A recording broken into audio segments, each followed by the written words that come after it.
Սիրելի հայրենակիցներ, ուզում եմ անդրադառնալ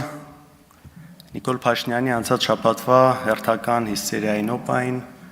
հնչեցրած որոշ մտքերի։ Եթե նկատել եք, օրինակ, արդեն նա այդքան այդ ջղաձգումների մեջ չի հայտնում, երբ նրան անվանում են թուր կամ դավաճան, ձեզ հայտնի որակումները, որը հաճախ տրվում է,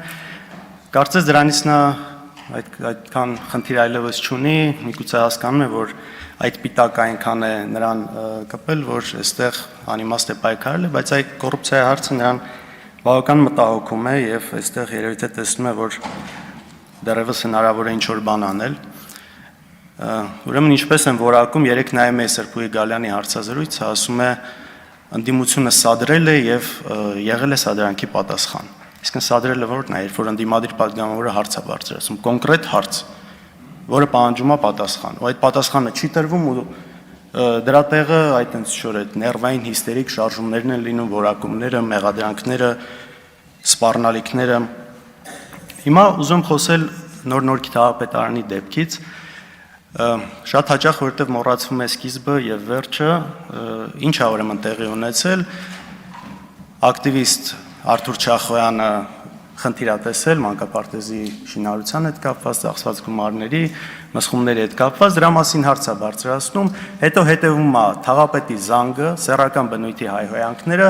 որին ի պատասխան Արթուրը եւ Մեսրոպ Մանուկյան Երևանի ընդդիմադիր ավականու անդամը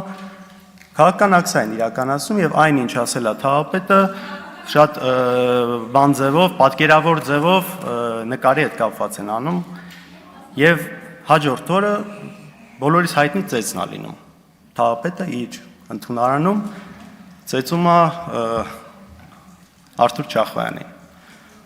Ուսրան հետևում է քաղաքացիական պայմանագիր խմբակցության հայտարարությունը քաղաքապետարանի, որ իբր քննադատելով այս երևույթը, բայց որոշը ճիշտ դնում են, այ բայց իրավապահները ինչի մի օր առաջ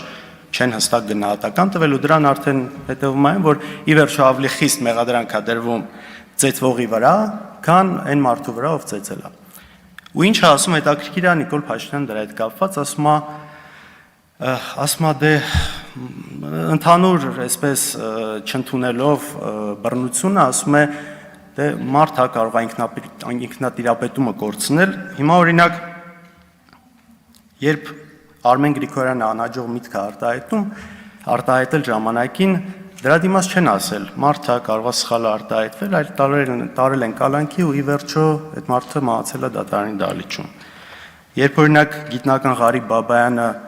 բորբոքվել է ադրբեջանցիների հետ ադրբեջանական ակցիայից Հայաստանի Հանրապետության հրապարակում, չեն ասել մարդը տուն-տեղ կորցրած, ամեն ինչ կորցրած ու սխալ բան չի էլ ասում, այլ կալանքի միջնորդություն են ներկայացնում, անում են դատարան։ Երբ որ Վազգեն Սաղաթելյանն ու Նարեկ Սամսոնյանը եթերից խոսում են YouTube-յան ալիքով բավական բաց իշխանությունների մասին, չեն ասում, մարդեն ի վերջո էլի սխալ բան երևի թե չեն ասում, այլ տանում են կալանքի, մի հատ էլ sense դեմքը սեղմելով ասֆալտին այդ ձևերով։ Կա Սարգսի Օհանջանյան եւ Նարեկի Մութաֆյան դեպքը, նույն ձև դատավորին ասել են օրինակ դուք ձեզ համարում եք Նիկոլ Փաշինյանի որակումները ընդունում եք, վնգստացող դատավոր համարում եք, տարել են կալանքի, 2 ամիս կալանք, մինչև հիմա էլ կարծեմ գործը գնում է։ Զոհվածի ծնողի հետ կապված դեպքը, իմ հետ կապված դեպքը, որ չեն ասում, հետ ենք պատտվել խաղաղցույցի ընթացքում, հասկանանք լացող աղջկա ձայնը ինչից է գալիս, չէ, ոստիկանական մեքենայի մեջ խոշտանգում, հետո կալանք, հետո մնացած գործերը։ Հիմա այս ամեն ինչի վերաբերյալ ասում են դե մարդա։ Քննչականի ղեկավարն էլ լուրջ դեմքով երեք փորձում էր համոզել, որ ծեծը ավելի թույլ հանցանք է,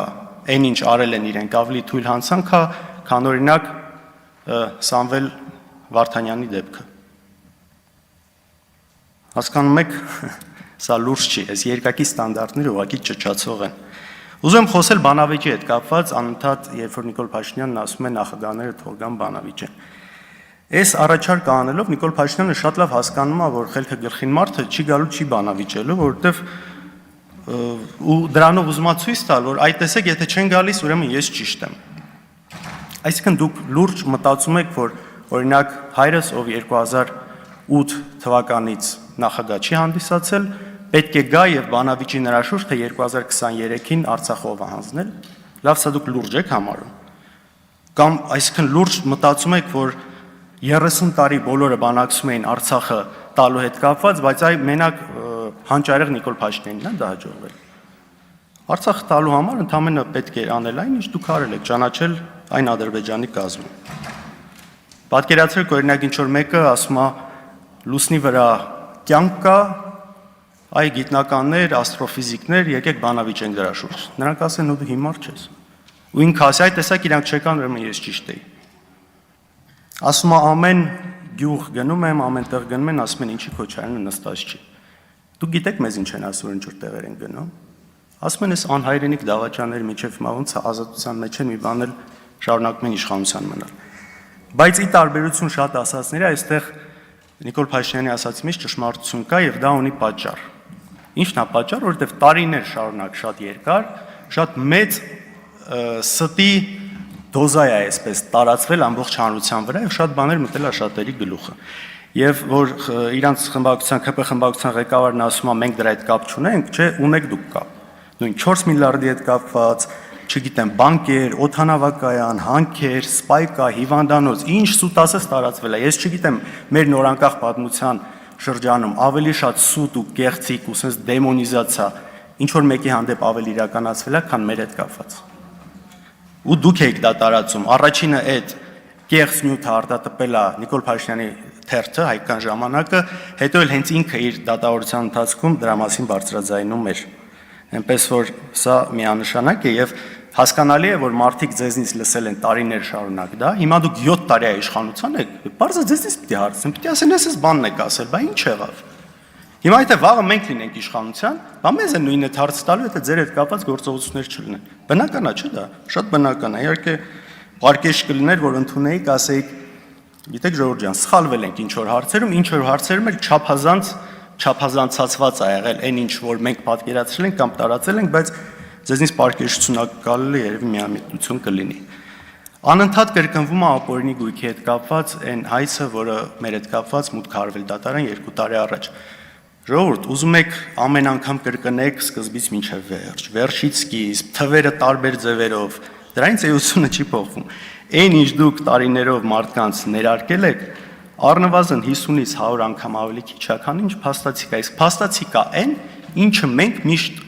ասել ենք, խոսել ենք, մեր անունով ա եղել, ոչ մի հանցավոր ճանապարհով ձեռք բերված որևէ գույք չկա եւ չկա գետ մեկ լումա, որի օրինական բացատրությունը մենք չունենք։ Ապօրինի գույքի էս օրենքի մասով, որ ասում են այ ինչի են վիճարկել ՍԴ-ում։ Կա լուրջ խնդիրներ եւ ՍԴ-ի որոշումը դրա մասին է խոսում, ինչքան էլ չեք ուզում ընդունել, իհարկե ձեր այդ բռնազավթած ՍԴ-ն, բայց նույնիսկ իրենք չեն կարողացել այս մասով ինչ որ բաներ կա շրջանցել։ Օրինակի համար ասեմ, որ կան ընկերություններ, որ ասում են մարդ 7000 մեր գործով չէ, ընդհանրապես 7500 դրամ օրինակ չի ունեցել ՍՊ-ում ՍՊ բացելու համար։ Ու հետեւաբար այն ինչ աշխատել է այդ ընկերությունը համարում են ապօրինի։ Այ այս կարգի աբսուրդային կետեր կան այս ամեն ինչում։ Մեկ էլ մի բան, որ անդադ ասում են, ինչից խոսում ենք անիվ կլինի, Արցախը հանձնել կլինի, սահմանազատում կլինի, ասում են, իրանք դրանից խոսում են, որովհետև խնդիր ունեն իրենց ունեցվածքը պահելու համար։ Սիրելի հայրենակիցներ, ունեցվածքը պահելու համար կամ պիտի խելոք վերընկնես տեղդ, փորձես լեզու գտնել իշխանությունների հետ, կամ պիտի ամեն ինչ վաճառես, թողնես գնաս։ Մենք ոչ մեկն ենք արել, ոչ մյուսն ենք արել։ Ու իմիջիալուց նման բան անողներ եղել են, օրինակները բոլորիդ հայտնի է։ Մենք դա չենք արել, մեր խնդիրը դա չէ, առնվազն մինչև 23 թվականի ամառը կարող ենք այդ ամեն ինչը անել, մինչև այս գործերը լինելու։ Հիմա նաև ուզում եմ անդրադառնալ այն մեղադրանքներին եւ վիրավորանքներին, որոնք հնչեց Նիկոլ Փաշինյանի կողմից, երբ որ իմ ընդդիմադիր գործընկերներին նայելով ասում է համբալներ։ Հիմա հաջորդ օրը ինքը գնաց Մոսկվա, եթե չեմ սխալվում, ինձ հետաքրքիր է դուք ինքը նայել եք այդ տեսանյութերը։ Հիմա ով է համբալ էլի։ Կամ Ալեն Սիմոնյանը, որ իմ կին գործընկերոջը ասում է դուրս կշպրտեմ դահլիճից։ Ալեն Սիմոնյանը թող իմանա, երբ որ ու ուշադրի լինի, երբ որ իրան դուրս շպրտեմ այնտեղից, բարձր է նստած, շատ ցավոտ է լինելու։